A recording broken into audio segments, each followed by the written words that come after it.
As a husband, father, son, entrepreneur, someone that wants to keep building and leave something behind for the people behind them, I've come to realize that we all have a soft spot for our families. We all have a soft spot for the people we love. And sometimes it comes across as this Achilles foot that we have no idea on how to navigate. And we become all of a sudden these children who just want a head tap saying, well done, you done exactly what you needed to. And sometimes it feels good, and then sometimes is this cage that keeps us stuck until we do things differently. So in this video, I thought to myself, do you know what? How do we actually navigate this soft spot? Do we go cold? Do we go completely warm? Do we just stay honest, authentic? I don't think anyone's really figured it out, because it's tough, because you love the person. If you haven't figured out what no means to you, for instance, you may potentially see that as a threat. And they may see it as a threat because they haven't dealt with their inner child. So I decided to make a video on this so that people can have more clarity on how I navigated it, in the hopes that it can help you do something similar or something better. So my name is Behavioural, and like I said at the start, I'm not just a father, husband and son, but I'm also a speaker, consultant, coach, entrepreneur, founder, investor, freaking name it, author. Did I say author? Yeah. A YouTuber. Yeah, freaking out. About time I've made 690 videos or something like that. Yeah. But anyways, yeah. So today's video is quite interesting, personal to me, because I saw how a lot of men are vulnerable. It's like they have this Achilles foot. If you study men like Samson and most of the guys in the Bible, they had a soft spot that whenever someone was able to use to their advantage, destroyed them. And I see the same thing in movies, you freaking name it, right? The guy is the toughest guy in town until their family's kidnapped, and then he has to do whatever needs to be done to protect what he loves, because if he loses that, he's got no control anymore. So it brought me to think about, is there a way to become indestructible? You know, growing up, I was this kid who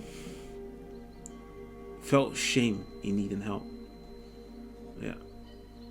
So I always tried to figure out ways to dodge that shame by figuring things out for myself. And it brought me quite far. It did. I was able to answer a lot of difficult questions about myself, navigate things. And I remember, even during my depression, the reason why I'm able to, I built the recalibrate, rebuild, reframe system is actually because when I was going through depression, the therapist wanted me to sit in the pain, which is an approach that to her has worked with the previous clients. I don't blame her. I didn't want to sit in it, I wanted to fix it. And I understood later on that sitting in pain sometimes is the answer, but that wasn't the answer I needed then. I needed to understand that energy is motion, and if you put that energy into motion, you will get better.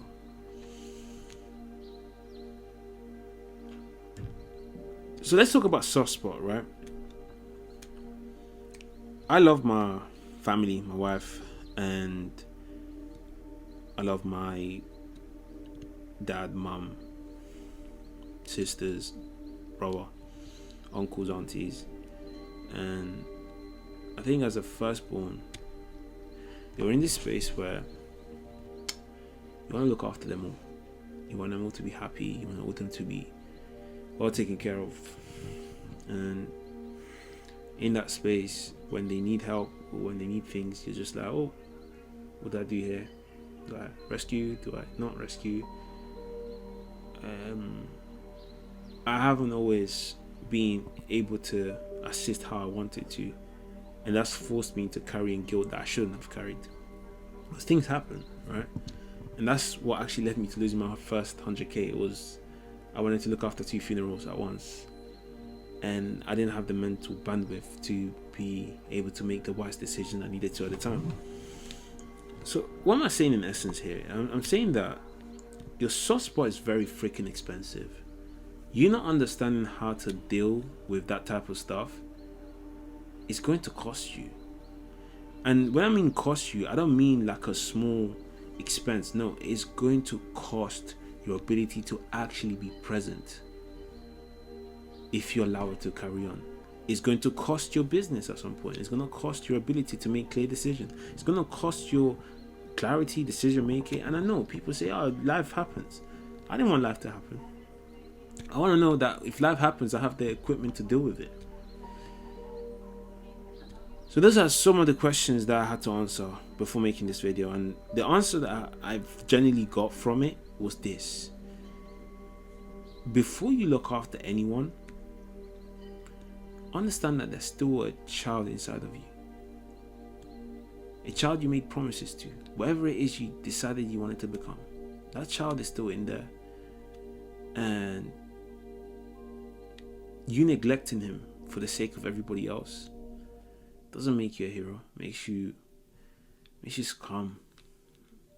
Yeah. If you neglect yourself, you're scum. Why do I say that? Because he's the one person that's seen everything happen, every single thing, and you're gonna betray him because you want other people to be happy. That's not a way to go. And I'm not saying you shouldn't make others happy. It's far from. But I've got a child, right? And it would make me sick to the stomach that child doesn't look after. Like, it genuinely made me feel sick. Why? Because I was a child too at some point, and I know what it's like to not be looked after, to having to fend for myself. And I remember when I was going through my depression, I couldn't go to my parents. I was the strong one. My ego said, no, it's not happening. You're the strong one. What are you doing? Deal with it. You don't need to know. What happens when they need you to support them and you're not there? So here I was in this space where I didn't want to talk to no one. My sister came upstairs, I remember, and she asked, are you okay? Are you good? Oh, yeah. Oh, good. And there I was, potentially risking the next drive being the last drive. I remember I'd do late night trips, drive, think, ask myself, what am I doing with myself? What's this I'm doing? Is there something I can do differently? Right? But it goes back to that soft spot. And a lot of founders, entrepreneurs, executives, men I've met don't want to be vulnerable because they don't want to lose themselves in that vulnerability. So they try to hold on to whatever they've got, because taking a step too deep in here, they may never come back. And Jordan B. Peterson said there's 2 types of men. There's the men that look at the abyss, stare at it and say, you don't scare me. And then there's those that see it and run as far away as possible from it. When I realized that I had to make a choice between those two because the abyss was right in front of me, I had failed in every single way possible.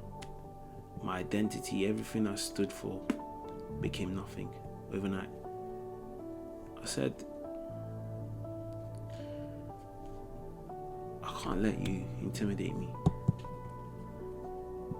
But I'm not just gonna climb out of hell.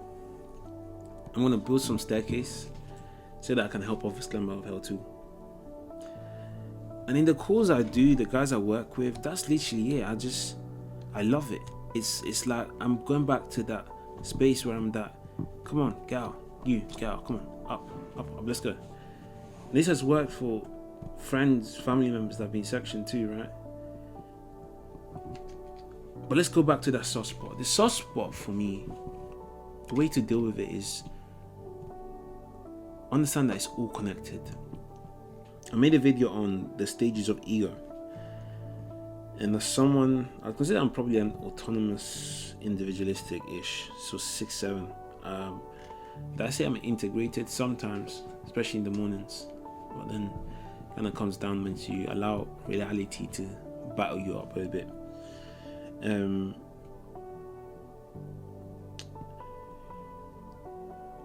It's all connected because if you start to pour from an empty cup, they will start to treat you like a worthless cup.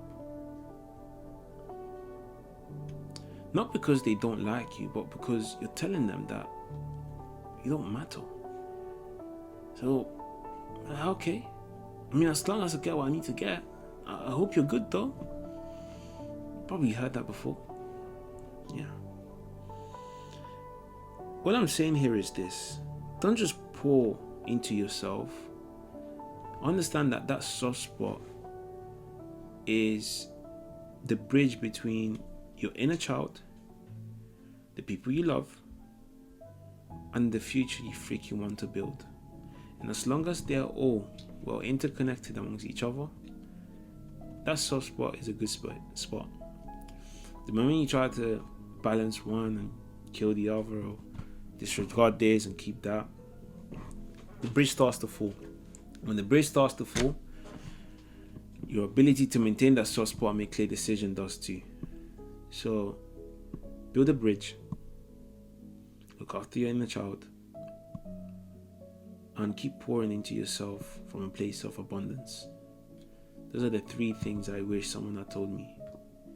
But most importantly, don't you dare forget that at the end of the day, it's you, God, and the mission He's called you to fulfill. So in your soft spot, how you fix it is by understanding this one thing. Don't you dare prioritize that soft spot over God, your inner child,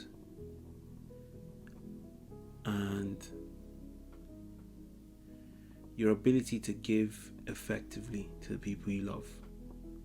Give from a place of strength, give from a place of abundance. You can do that. But how you navigate that spot is by setting the boundaries that allow you to continue to sustain that spot. Because the moment you see, abuse doesn't start from other people. No, it starts the moment you say yes and you meant no. Because you wanted to look after them. But when you do that, just know that someone's been neglected. And if it's not them, it's that inner child inside of you. So that's it really. Really hope this video helps all those who are going through it. Sometimes you just need a reminder. Share this bit of my story. If you're interested in working in a one-to-one and tackling this properly, I suggest the best thing we can do together is recalibrate, rebuild, and reframe. Recalibrate who you are. Rebuild your behaviors. Rebuild the behaviors that work. The behaviors that established the person you wanted to be. And then reframe, solidify everything you've lined up. From the behaviors, the identity, the character, the person showing up. How does that person respond? What is the frame of that person? What is the tonality of that person? What's the influence of that person? What's the ability to control the room of that person? Are they calm under pressure? That's the work we'll do together. If you're interested in doing that, drop me a message and I'll see you in the next one. The message probably should be sent on Instagram. You can do via email too. Guys, it's been real. And yeah, we'll call it a day today. It's been a good video. No script, just working with you guys as we're building. See you in the next one.